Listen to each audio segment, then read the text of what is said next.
Will-O-The-Wisps, sometimes known as fairy fire or corpse candles, are found hovering over marshlands and swamps, mostly at night time.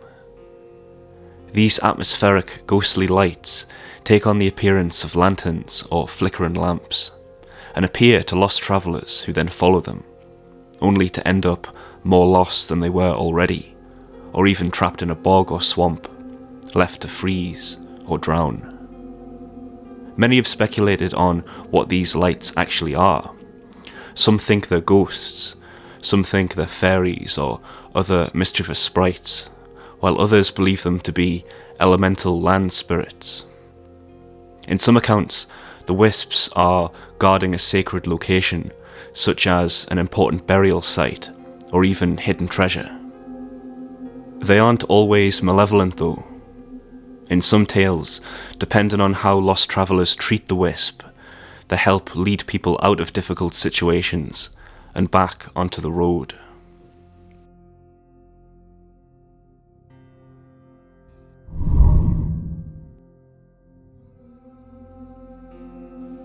The Barghest is a phantom black dog that's found in the north, mostly in Yorkshire. Unlike many other black dogs, the Barghest ventures into urban areas and isn't limited to the countryside. Most notably, it preys on lone travellers in the narrow snickleways of York, and also ventures into the town of Whitby. The Barghest is often seen as an omen of death. At the passing of a notable person, the Barghest may appear, followed by all the other dogs of the local area in a kind of funeral procession, heralding the person's death with howling and barking. If anyone were to get in the Barghest's way, it would strike out with its paw and leave a wound that never heals.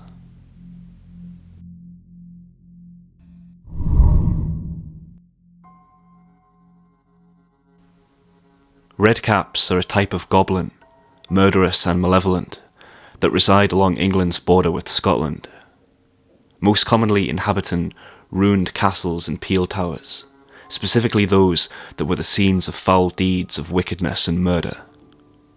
It's here that they lie in wait for those unfortunate enough to be wandering alone in the bleak and wild borderlands. Redcaps have razor-sharp teeth, fingers armed with talons like eagles, fiery red eyes, iron boots, and grisly hair that streams down from their shoulders. They wield a pike staff, which they use to deal with their victims, often those that trespass on their domain. Then they dip their caps in the blood of their victims, hence the name of this creature.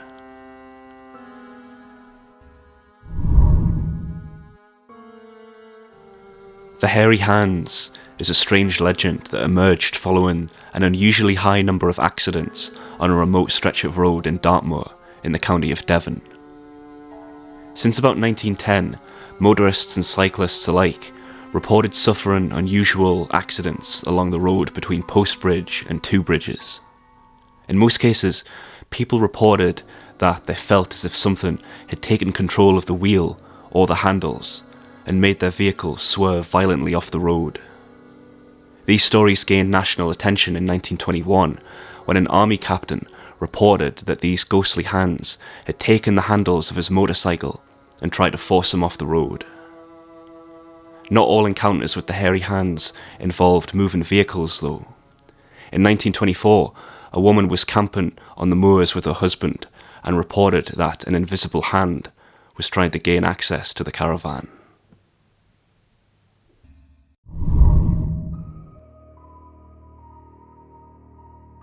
Black Annis is a terrifying hag in the folklore of Leicestershire. She lives in a cave in the Dane Hills with a great oak tree at the entrance, on which she tans the skins of young children that she's killed.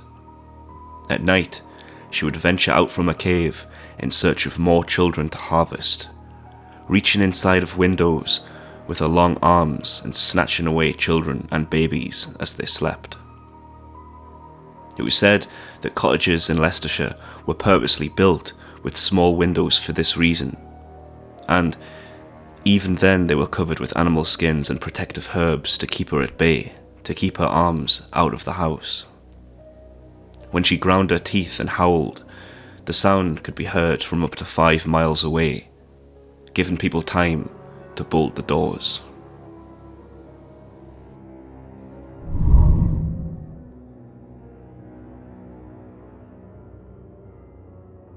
White ladies are a type of ghost that are shrouded in tragedy. Their origins are usually an accidental death, a broken heart from a lover's demise or betrayal, or a tragic murder or suicide. These ghosts are usually sighted at the scene of their death, or the nearby area, such as a forest, a lonely road, a castle, or a country house. White ladies are perhaps the most common type of ghost that are still sighted to this day in England.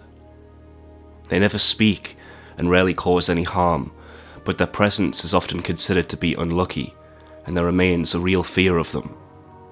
Some white ladies are known to us, such as Anne Boleyn, the wife of Henry VIII who was executed. She haunts a number of locations. Other white ladies, however, we don't know the identity of. Their names and stories are lost to history.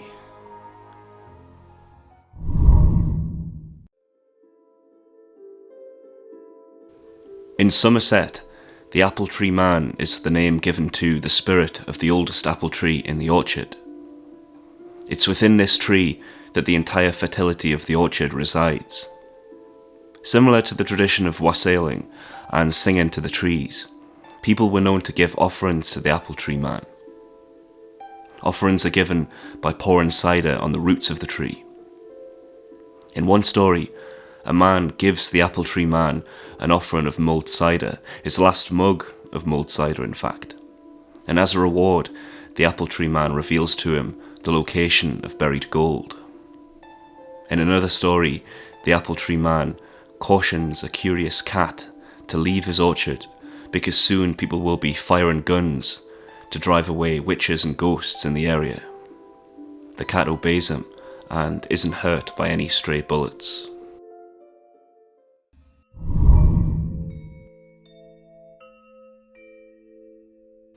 Boggarts, also known as bogles, are creatures from which we get the term bogeyman. They usually can be found living in or around farmsteads and cause mischief by souring milk, making animals go lame, and hiding tools. If a family tries to leave the farm, the boggart will follow them on to the next place. There are also boggarts that live in more remote areas, such as holes in the ground, caves and marshes. These ones are far more dangerous, kidnapping children and being uncontrollably violent. Many places across England are named after boggarts and bogles, such as the Boggle Hole near Robin Hood's Bay in Yorkshire.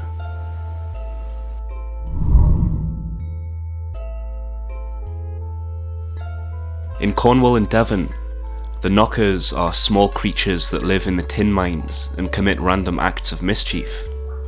Knockers could blow out candles or hide tools, but at worst, they could cause the mine to collapse.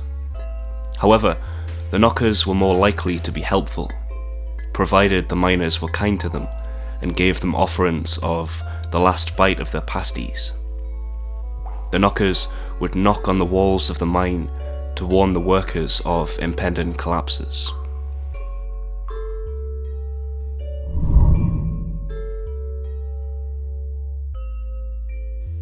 The Gytrash, also known as the Shagfoal, is another legendary black dog that haunts the lonely roads across northern England. It's able to shapeshift, taking on the forms of horses, donkeys, or mules, and even cranes. While often preying on lonely travellers and leading them into danger, they are also known to be benevolent at times, guiding lost people back onto the right road.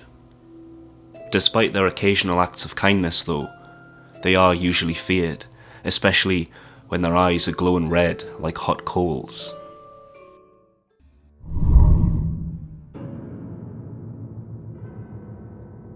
Spring-heeled Jack is a phantom that emerged in Victorian London and soon rose to national attention. Jack was tall and thin, had clawed hands, eyes like red balls of fire, and tended to wear a black cloak. Several reports mentioned that he could breathe out blue and white flames. He had a fondness for terrifying coachmen at night, causing them to crash the coaches, and scaring young women on the dark streets of the capital. He'd flee the scene laughing, jumping over walls and rooftops. Many searches were undertaken to find this strange figure, but he was never found.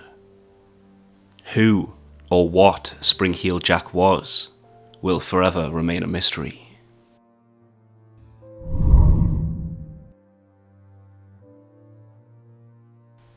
In Northumberland, the Brown Man of the Moors is a dwarf-like figure that serves as a guardian for the animals that live within his domain. In one story, there are two men out hunting on the moors above Elsdon, and they encounter the Brown Man on the other side of a burn.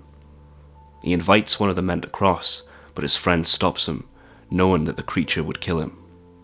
The man had promised this creature that he wouldn't shoot any more animals after the harsh warning that he received. But this promise slipped his mind later when he continued to hunt game. He died shortly after, with an illness coming on as soon as he'd fired his gun. It was said that there was once a huge number of these brown men, but in the wake of human progress, their numbers dwindled to a small handful that live in isolated caves in the border region.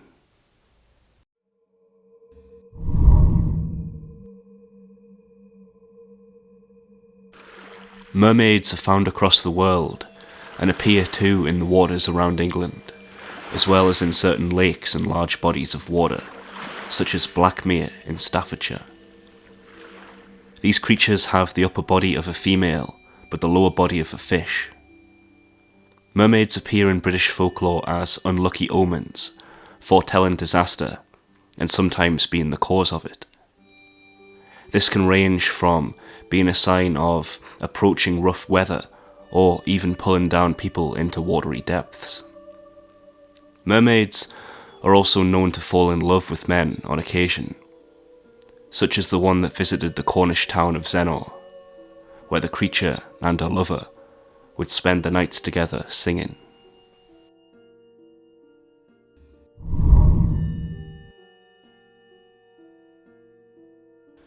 Grindylows are aquatic creatures that live in ponds, lakes and marshes in Yorkshire and Lancashire. They have green scaly skin, long wiry arms with fingers and sharp claws at the end, as well as razor-sharp teeth. The Grindylow lies in wait amongst the weeds for unsuspecting children who may fancy a dip in the pond, and then, using their super-powerful grip, they grab hold of their legs and pull them down into the watery depths. What happens to the children then is unknown.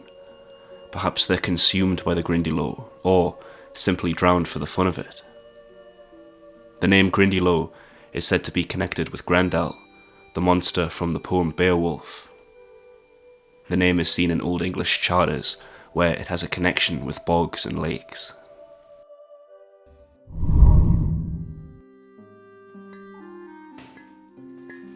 Not so different from knockers, the bluecaps are a type of creature that live in the mines in the far north of England, along the Scottish border. They appear as glowing blue flames, and if treated well by the miners, they will lead them to rich deposits of minerals, as well as warn them of impending cave-ins. Unlike the knockers though, the bluecaps don't want to be paid in pasties. They expect a working man's wages for a day's work. They'll accept no more and no less. Miners would leave wages in a remote corner of the mine for the bluecaps, and it would be collected by them that night.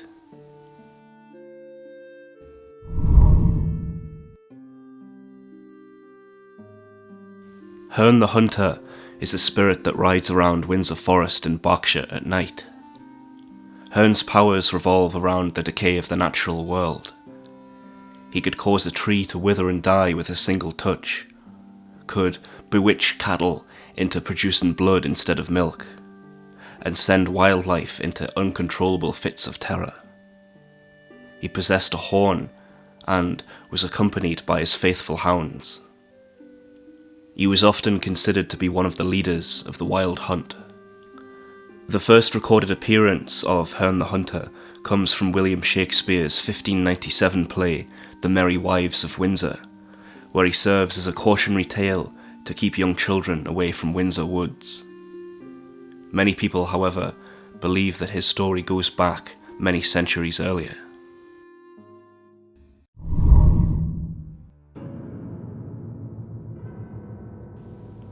While Count Dracula's visit to Whitby may have been entirely fictional, England has many vampire stories from all across the country.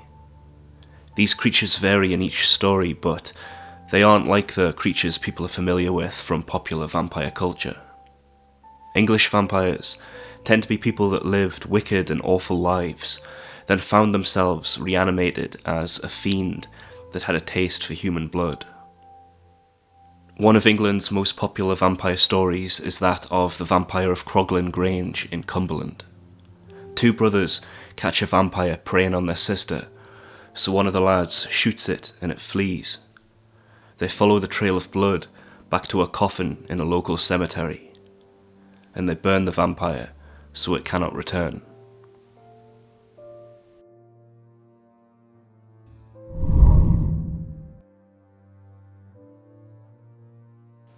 The Lambton Worm is a creature from a famous Durham tale about a boy named John Lambton who one day catches a long eel-like creature while fishing, and he throws it into a nearby well. Time passes and John goes off on a crusade. However, the creature has been growing in the well and emerges as a huge monstrous worm that causes devastation and chaos across Lambton's land. John comes home to fight the creature, wearing spiked armour given to him by a wise woman. The worm gets impaled on the spikes, enabling John to slice it apart with his sword.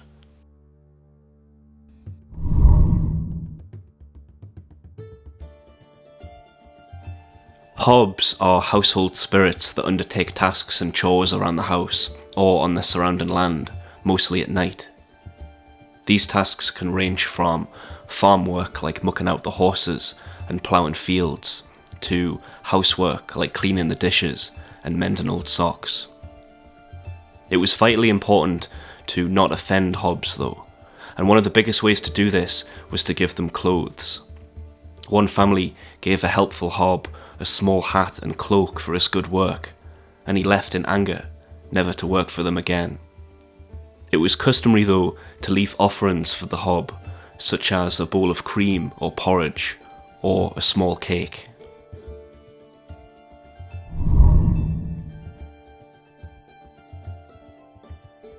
Dwarves are short and generally ugly creatures that live in strongholds underground or in mountains.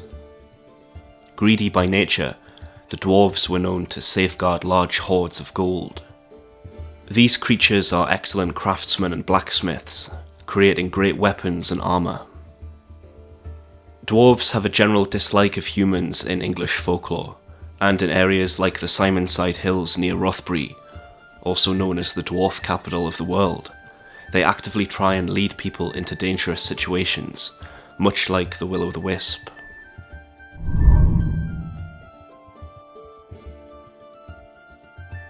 Knuckers are a type of water dragon that inhabit holes in the ground in the southeast county of Sussex.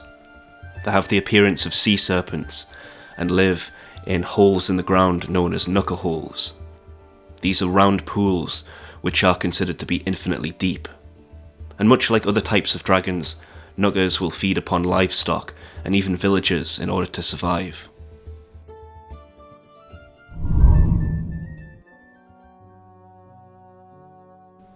Giants are creatures of a humanoid appearance, but of exceptionally large size and stature. While most famously appearing in the fairy tale Jack and the Beanstalk, they appear in countless stories and local legends from every corner of the country. They often feature in the names or origins of famous natural features in the landscape, explained by a giant using its strength to erect a megalithic monument, or create a huge ditch, or giants throwing stones at one another to create some kind of large hill or mountain. Giants are considered very unintelligent and clumsy, with many stories in which they terrorise an area, ending with the giant being outsmarted or fooled in some kind of way.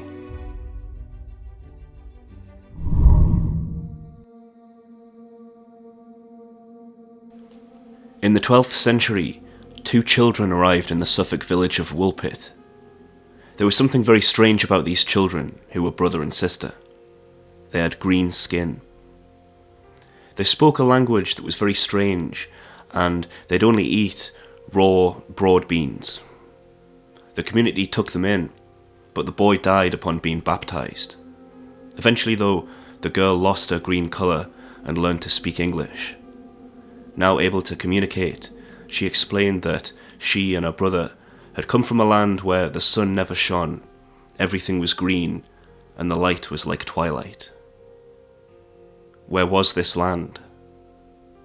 Again, something we'll never know.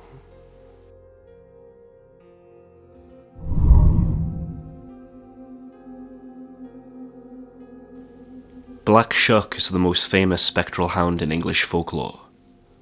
Shuck is huge, often described as being the size of a horse.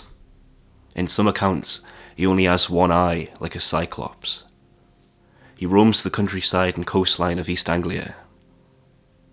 Shuck famously attacked 2 Suffolk churches in the year 1577, those being in Bungay and Blythburgh. Aside from some members of the congregation being horribly killed, the beast also left scorched claw marks on the door of Blythburgh Church, which you can still see to this day.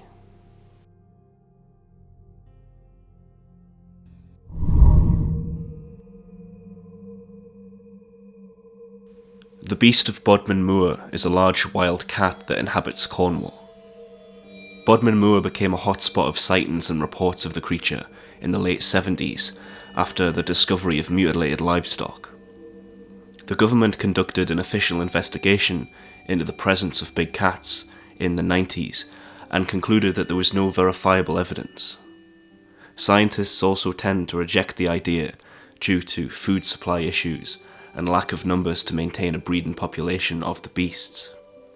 And yet, sightings continue, leading many to suggest that this beast is in fact a phantom or even supernatural.